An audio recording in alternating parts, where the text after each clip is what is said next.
On a vu que tout se passait très bien pour la notion d'image réciproque concernant la réunion, l'intersection et le passage au complémentaire. Mais il va en être tout autrement concernant la notion d'image directe. Dire qu'un élément Y de grand F appartient à cette partie-là revient à dire que Y est de la forme f de x avec x qui appartient à A ou x qui appartient à B. Et c'est exactement la même phrase que l'on prononcerait pour décrire cet ensemble-là. Maintenant, un élément Y de grand F appartient à cette partie-là de grand F si et seulement si il est de la forme f de x avec un x qui appartient à la fois à A et à B. Par conséquent, cette partie-là est clairement incluse dans celle-là, mais rien n'assure l'inclusion réciproque. En effet, dire qu'un élément Y de grand F appartient à cette partie-là équivaut à dire que Y est à la fois de la forme f de A avec A qui appartient à grand A et de la forme f de B avec B qui appartient à grand B.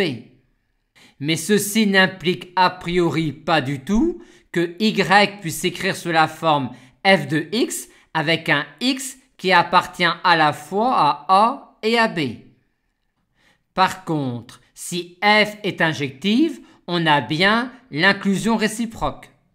Car si Y est à la fois de la forme f de A avec A appartenant à grand A et de la forme f de B avec B appartenant à grand B, on a alors, quand f est injective, A égale B, et donc Y qui est l'image d'un élément qui appartient à la fois à A et à B.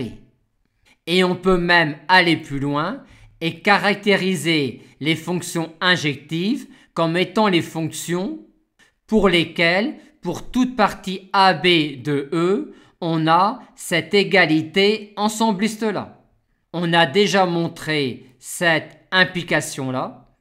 Pour montrer l'implication réciproque, on considère deux éléments de E, A et B, qu'on suppose être distincts, et on va alors montrer que f de A est aussi distinct de f de B. Et pour aboutir au résultat souhaité, on va écrire cela pour la partie A de E qui se résume au singleton A et pour la partie B de E qui se résume au singleton B. Comme on a supposé A différent de B, cette partie-là est vide et donc cet ensemble-là est vide.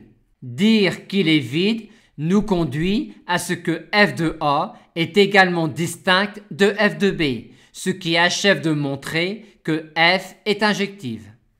Et que peut-on dire maintenant sur image directe et passage au complémentaire?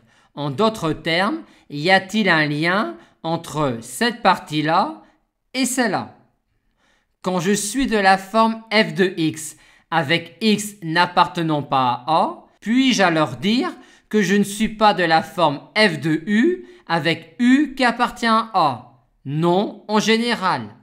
Mais oui, si f est injective. Maintenant, quand je ne suis pas de la forme f de u avec u qui appartient à A, puis-je alors en déduire que je suis de la forme f de x avec x qui n'appartient pas à A? Non en général, mais oui si f est surjective. On a donc dit qu'en général, on n'a pas cette inclusion-là, mais qu'on l'a quand f est injective. Et on n'a pas non plus en général l'inclusion réciproque, mais on l'a quand f est surjective. On a donc même l'égalité entre ces deux parties quand f est bijective.